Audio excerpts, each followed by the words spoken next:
میرے عزیزوں ڈرنے کی کوئی بات ہی نہیں ہے. تم اس طرح کے نہ جانے کتنے قوانین لے آؤ. مسلمان تو اپنے نبی پاک صلی اللہ تعالیٰ علیہ وسلم کی شریعت طاہرہ پر کل بھی عمل کرتا تھا, آج بھی عمل کرتا ہے, اور صبح قیامت تک عمل کرتا رہے گا.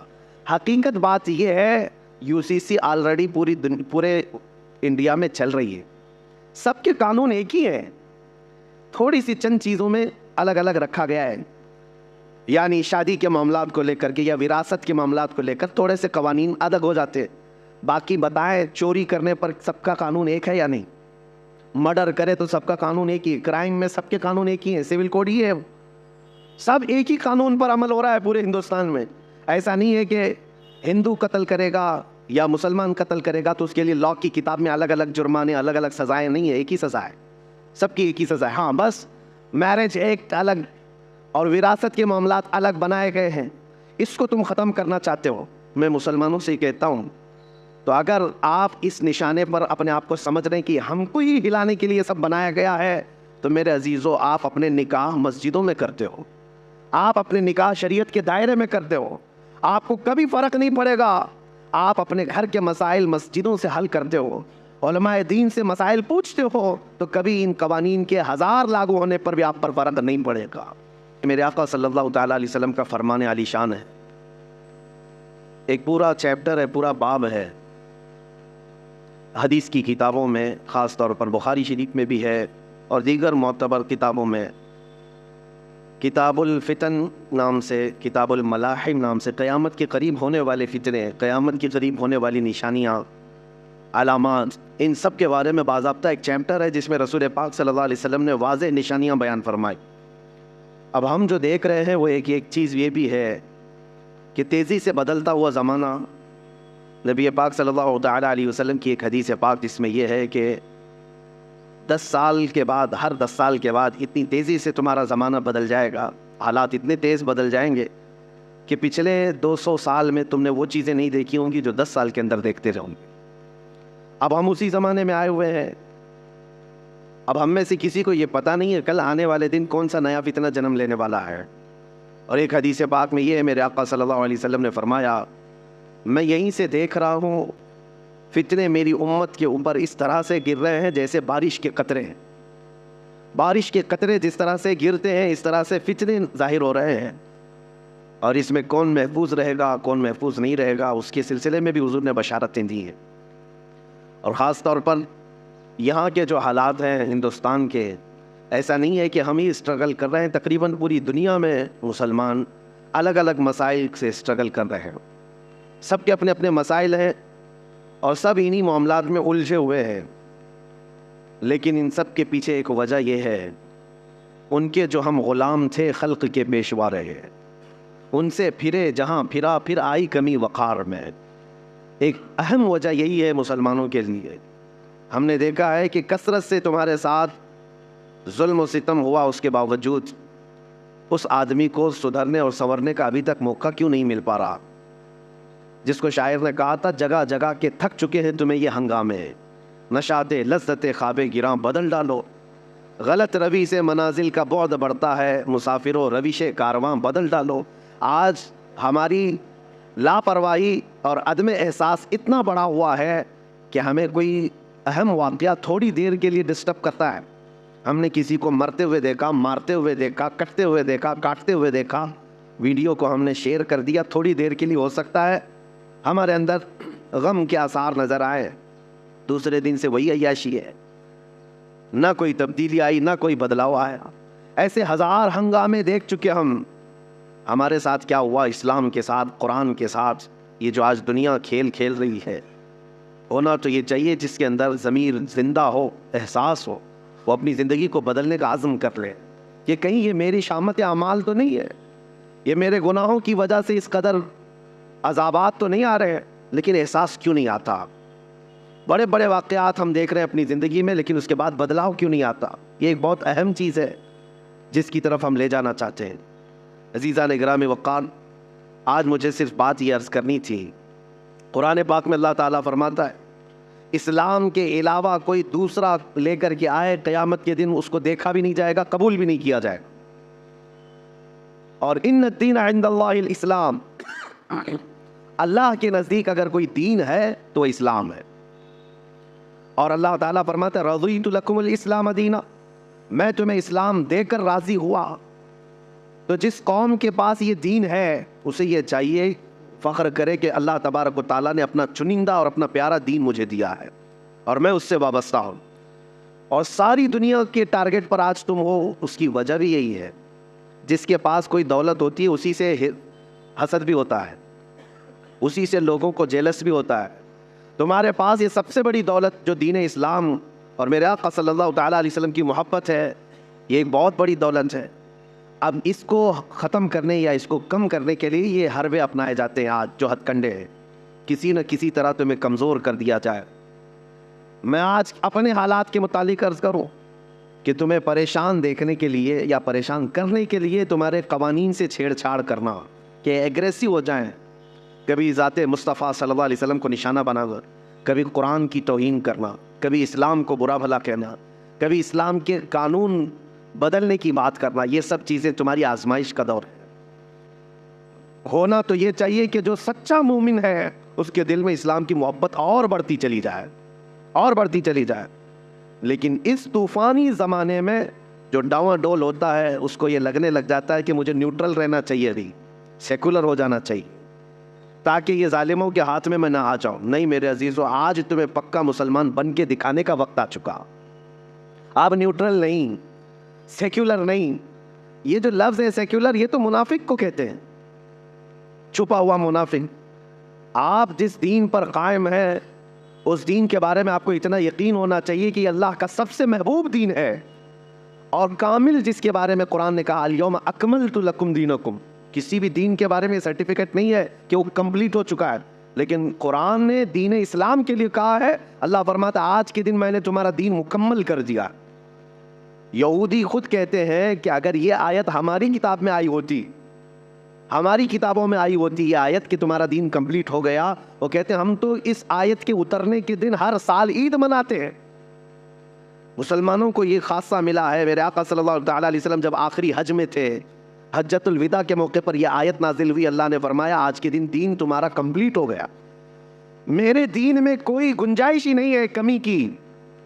ہمارے اسلام میں بچے کے پیدا ہونے سے لے کر کے اس کے قبر میں جانے تک کے کسی مسئلے کو تشنا نہیں چھوڑا گیا ہے. لے کر کے آؤ، چیلنج ہے ہمارا. جس بھی مسئلے کو لے کر کے آؤ گے زندگی کے گزارنے کے طور طریقے، اسلام نے اس کو تشنا نہیں چھوڑا، خالی نہیں چھوڑا. مسائل موجود ہیں. حتیٰ کہ یہودی اس بات کا مذاق اڑاتے تھے. حضرت سلمان فارسی رضی اللہ تعالیٰ عنہ ایک جگہ سے گزر رہے تھے، پیشاب کرتے وقت ڈھیلے کا استعمال، تو انہوں نے کہا کیا تمہارے دین میں یہ بھی بتایا جاتا ہے؟ حضرت سلمان فارسی رضی اللہ تعالیٰ عنہ نے فرمایا ہاں بے شک، میرے دین میں کسی بھی چیز کو چھپایا نہیں گیا، حتیٰ کہ عدد بھی بتائی گئی ہے کہ کتنے ڈھیلے استعمال کرے تو پاک ہو جائے. بیٹھ کر کے کرے، کھڑا ہو کر کے کرے، کسی بھی چیز کو خالی نہیں چھوڑا گیا. اور میرا یہ چیلنج ہے دنیا کی کسی بھی قوم کو لا کر کے پڑھ کر کے بتاؤ، بہت سارے مسائل سے وہاں پر صرف نظر کر لیا گیا. یا تو بچوں کے متعلق مسائل نہیں ملیں گے، یا عورتوں کے متعلق نہیں ملیں گے، یا بوڑھوں کے متعلق نہیں ملیں گے، یا شادی شدہ مسائل، یا پھر تجارت کے معاملات، پڑوسیوں کے معاملات.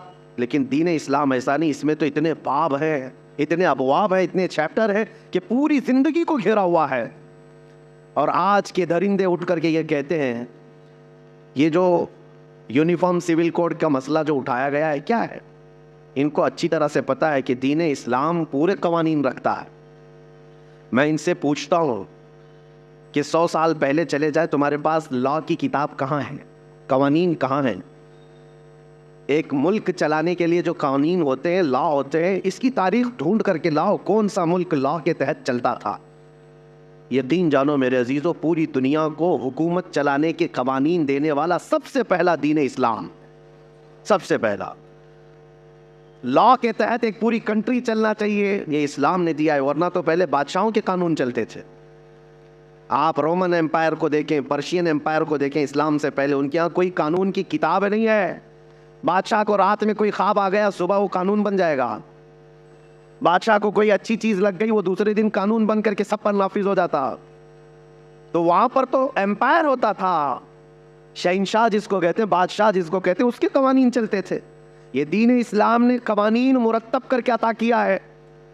دین اسلام نے لوگوں کو چلنے کا طریقہ بتایا اور اس میں کسی کا بھید بھاؤ نہیں رکھا گیا، یہاں سب کو برابر رکھا گیا۔ یہ لوک پال بل کی بات کرتے رہے، نہ ہی لا سکے نہ ہی کر سکے، جس کا مطلب یہ تھا کہ اونچے عہدے والا بھی جواب دہ ہوگا، ذمہ دار ہوگا سوالوں کے جواب کا، لیکن یہ کبھی نہ لا سکیں گے۔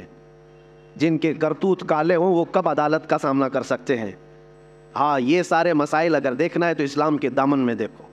سیدنا عمر فاروق رضی اللہ تعالیٰ عنہ مسجد میں کھڑے ہیں، مسجد نبوی میں، اور عین خطبے کے دوران آپ نے پوچھا کسی کو کوئی سوال ہے؟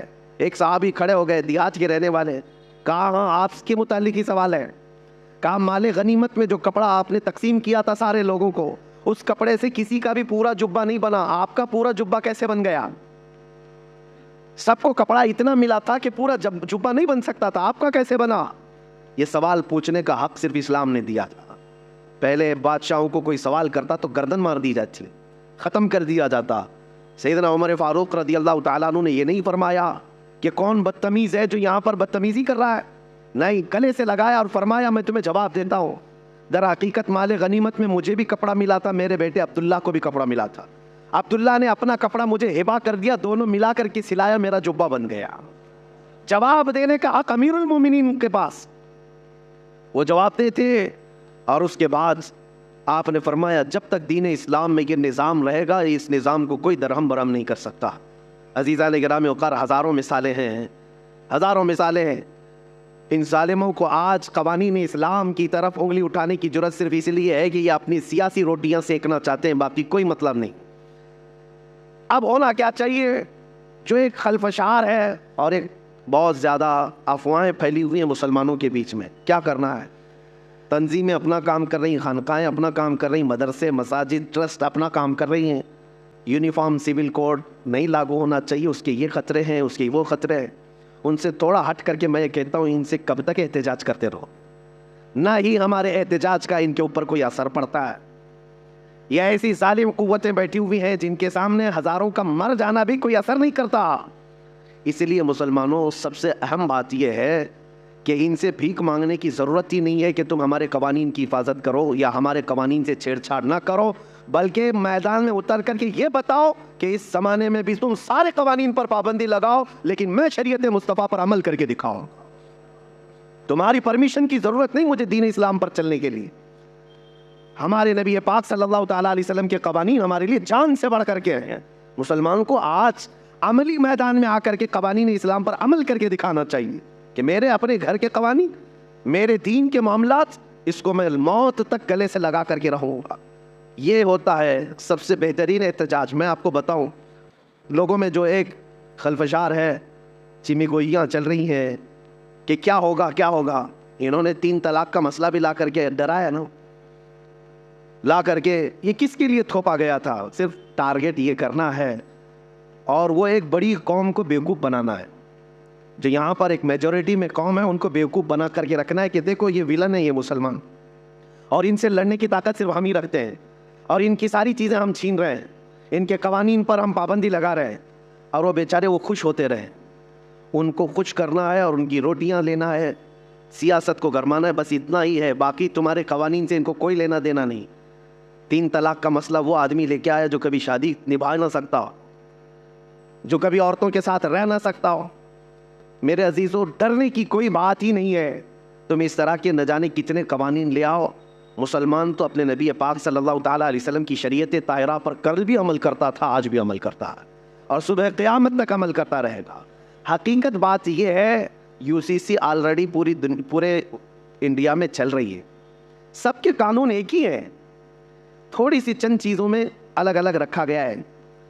یعنی شادی کے معاملات کو لے کر کے یا وراثت کے معاملات کو لے کر تھوڑے سے قوانین الگ ہو جاتے ہیں۔ باقی بتائیں، چوری کرنے پر سب کا قانون ایک ہے یا نہیں؟ مرڈر کرے تو سب کا قانون ایک ہی، کرائم میں سب کے قانون ایک ہی ہیں، سول کوڈ ہی ہے، سب ایک ہی قانون پر عمل ہو رہا ہے پورے ہندوستان میں۔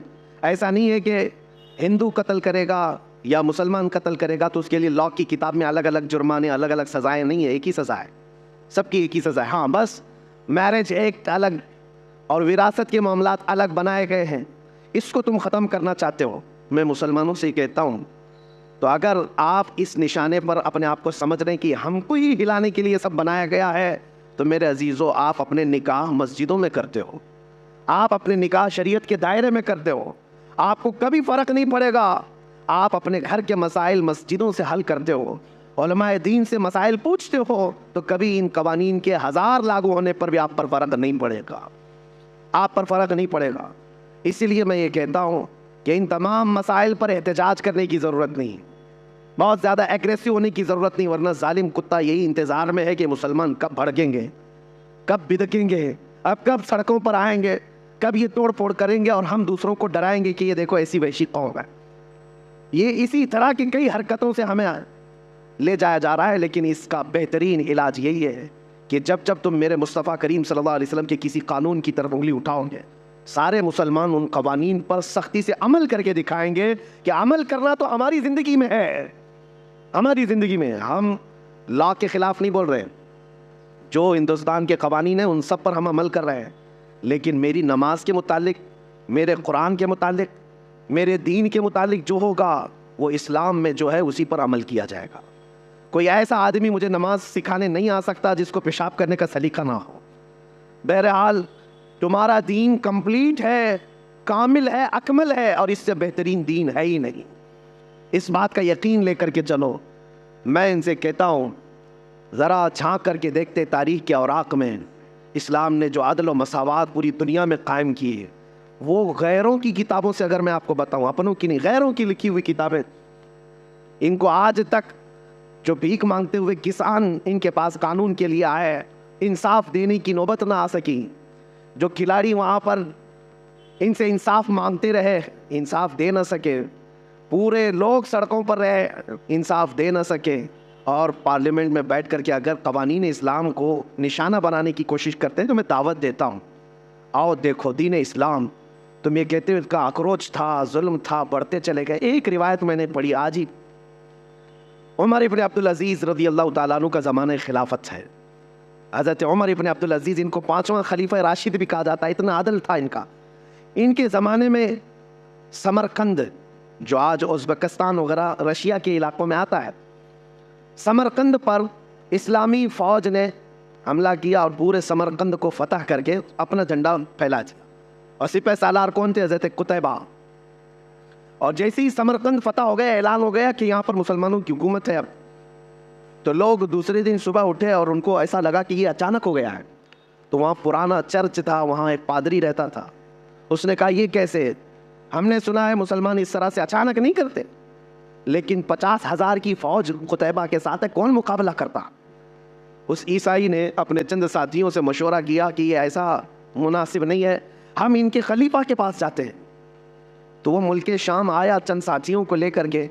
دمشق میں عمر ابن عبدالعزیز اس وقت رہا کرتے تھے. جب دمشق آئے تو اس عیسائی نے لوگوں سے پتہ پوچھا کہ خلیفہ وقت کہاں ہے.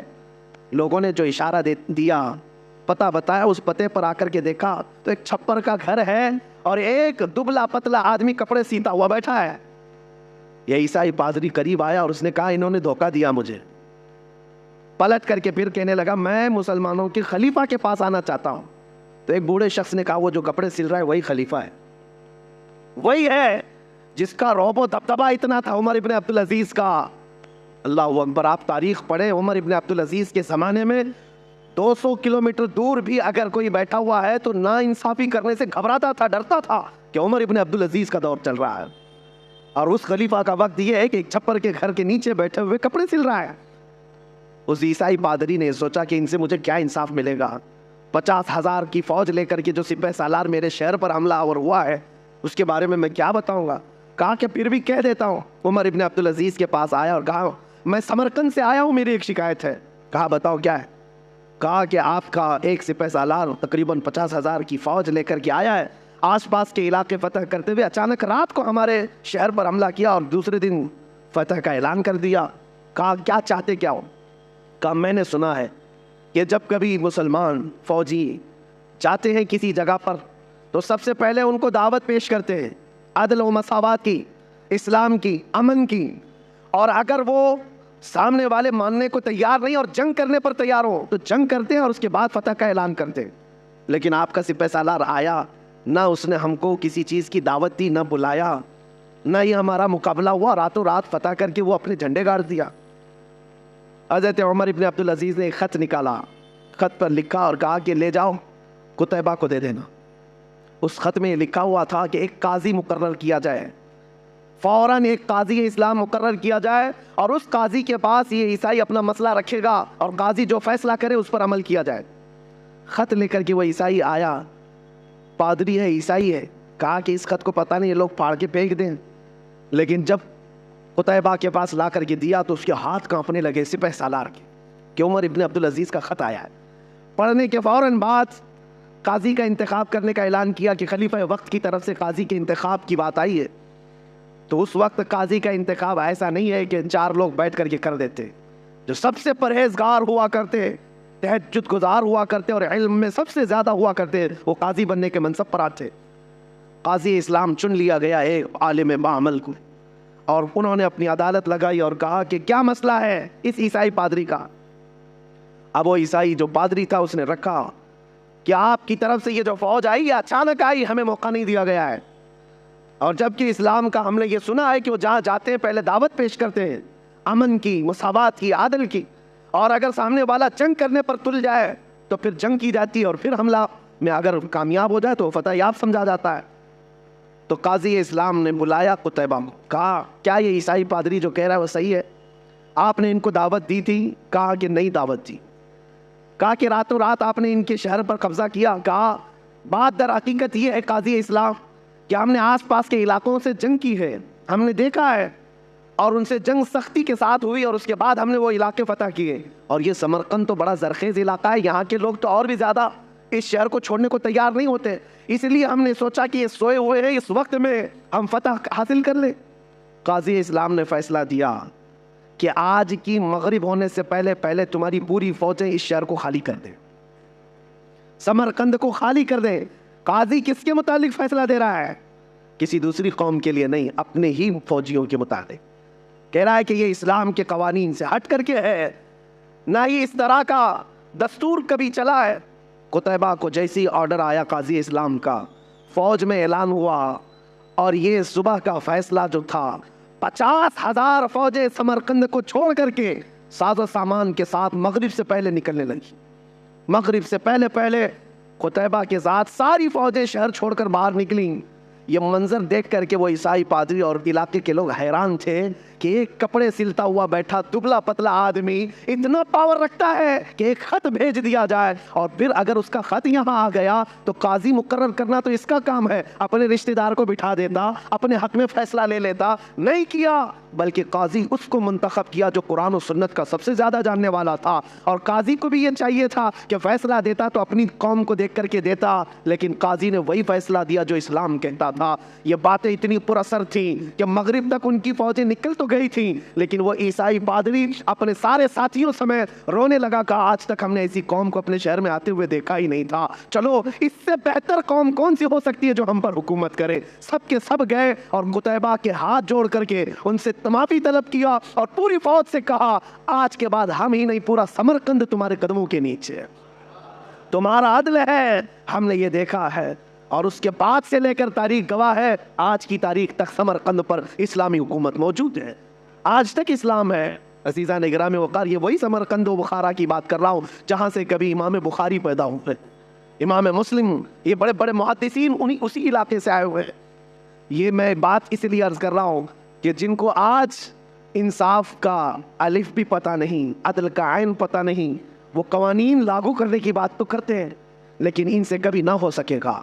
اس لیے میں ذمہ داری کے ساتھ یہ کہتا ہوں، 1000 باتیں ہمارے اوپر لائی جائیں، کل کو ذمہ داری تمہاری ہے۔ کل کو اگر قرآن پڑھنے پر پابندی ہو، یہ بڑھتی جائے گی، یہ سرکشیاں، یہ بدماشیاں بڑھتی جائیں گی، طلاق کا مسئلہ، شادی کا مسئلہ، تمہارے کھانے پینے کا مسئلہ بڑھتے بڑھتے اب تو یہ ڈیبیٹ کرنے لگ گئے دجالی میڈیا میں بیٹھ کر کے، کتے بحث کرتے ہیں کہ کلمہ طیبہ بھی جو ہے ان کا بڑا سخت ہے، لا الہ الا اللہ، اس میں ہمارے سارے خداؤں کا یہ لوگ انکار کرتے ہیں، کوئی خدا نہیں ہے، صرف اللہ ہے، اور ہم موت تک انکار کرتے رہیں گے، اس لیے کہ ہمارے دین کی جڑ ہی ہے لا الہ الا اللہ، بنیاد ہے لا الہ الا اللہ، کوئی خدا نہیں سوائے اللہ کہہ رہے ہمارا بچہ بولنا سیکھتا ہے تبھی ہم پڑھا دیتے ہیں لا الہ الا اللہ، اور ہمارا عقیدہ بھی یہی ہے، بولنا سیکھتا ہے تب شروع کرتا ہے، اور حدیث پاک ہے جس کا آخری کلمہ ہو من کان آخر کلامہ لا الہ الا اللہ فدخل الجنہ، جس نے آخری کلمہ مرنے سے پہلے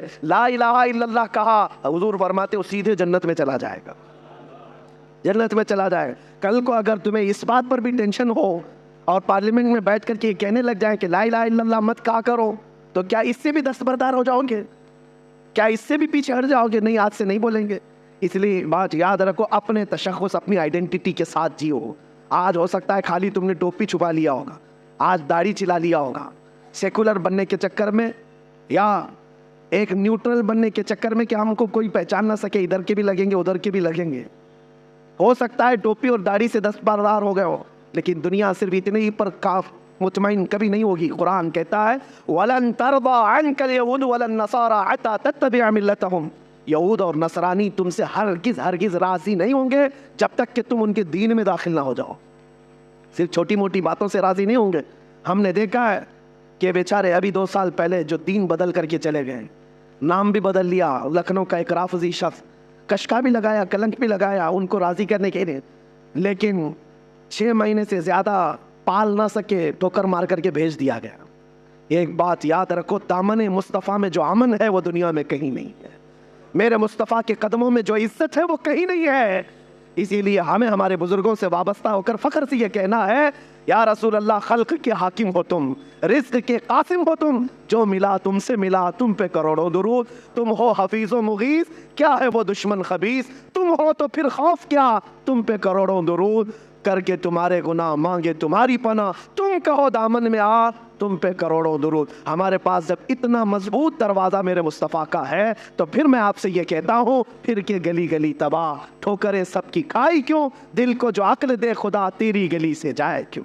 بس ایک دربار مضبوطی سے تھامے رہے، جیسے بھی حالات آئیں نیوٹرل اور سیکولر کا لفظ اپنی زندگی میں آنے نہ دے۔ میں دین اسلام پر کل بھی قائم تھا، آج بھی قائم ہوں، اور انشاءاللہ موت تک قائم رہوں گا۔ اسی پر اپنے بچوں کی تربیت بھی کریں، بچوں کی تربیت بھی اسی پر کریں۔ جن لوگوں کو یہ مسائل، یہ قوانین درپیش ہے، یہ وہ لوگ ہیں جنہوں نے اسلام کو حکم نہیں مانا، جنہوں نے شریعت مصطفیٰ کو حکم نہیں مانا، ان لوگوں کے لیے مسائل ہیں۔ طلاق تمہارے گھر میں ہوئی، اللہ 1000 بار نہ کرے، مسئلہ شریعت کا پوچھا، قرآن و حدیث سے اگر مسئلہ بتا دیا، سر جھکا کر عمل کر لیا تھا تو عافیت ہے، نہیں عمل کرنا تھا، تم نے اسلام کو حکم نہیں مانا، تو جاؤ پھر ہاتھ جوڑ کر کے کھڑے رہو، اور جہاں جیسا کہا جائے گا ویسے تمہیں عمل کرنا ہو۔ کل تمہاری نکاح ہونا ہے، شادی ہونی ہے، تم نے پوچھا کہ میرے مصطفیٰ کے قوانین اور شریعت کے مطابق مجھے بتایا جائے، ہم نے بتا دیا، تم نے ایکسیپٹ نہیں کیا، اسلام کو حکم نہیں تسلیم کیا، ان کے لیے یہ مسائل ہوں گے۔ اور جو دل و جان سے میرے آقا کے احکام کو حکم تسلیم کرتا ہے، اس کے لیے موت تک کبھی کوئی مسئلہ درپیش نہیں آئے گا انشاءاللہ، کبھی نہیں آئے گا۔ وراثت کے مسئلے میں جھگڑے کس کے ہوتے ہیں؟ 35 سال کورٹ میں کون لڑتا ہے؟ کون لڑتا ہے؟ یہ وہی لوگ لڑتے ہیں جن کو شریعت حکم نہیں مانتے، جو ورنہ تو فتویٰ جو ہے شریعت کا وراثت کے بارے میں اگر آپ نے پوچھا، باپ کا انتقال ہوا، 2 بیٹیاں ہیں، 4 بیٹے ہیں، ایک بھائی ایک بہن ہے، فلاں فلاں لکھ کر کے بھیج دیا، اتنی جائیداد ہے، 1 دن کی بات ہے، زیادہ سے زیادہ 2 دن کی بات، دارالافتاء سے آپ کو قرآن اور حدیث کے دلائل کے ساتھ جواب آ جائے گا کہ بیٹیوں کا اتنا حق ہے، بیٹوں کا اتنا حق ہے، آپ کی یعنی جو انتقال کیا اس کی بیوی کا اتنا حق ہے، سب کا اتنا حق ہے۔ اگر آ گیا قرآن و حدیث آپ نے دیکھ لیا اور سر جھکا لیا، کہا یہ اللہ کا حکم ہے، میرے مصطفیٰ کا حکم ہے، تب تو کوئی ٹینشن ہی نہیں، تمہارا 2 دن میں مسئلہ حل ہوا، تم نے اس کو صرف نظر کر دیا، نہیں مجھے یہ نہیں ماننا ہے، تو جاؤ پھر کورٹ کچہری کے چکر 30 سال تک کاٹتے رہو۔ مسائل تو ان کے لیے ہے جنہوں نے قرآن و حدیث کو حکم نہیں مانا، ان کے لیے مسائل ہے، اور جو قرآن و حدیث کو دل و جان سے مانتا ہے، یہ 1000 کتے قانون بدلے، اس کے لیے کبھی کوئی مسئلہ پیش آئے گا ہی نہیں۔ قرآن اللہ کی کتاب کل بھی محفوظ تھی، آج بھی محفوظ ہے،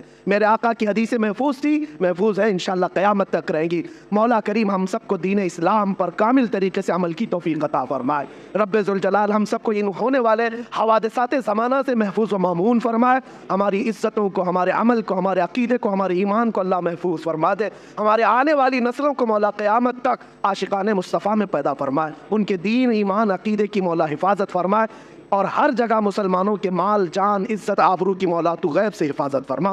وآخر دعوانا الحمدللہ رب العالمین۔ السلام علیکم۔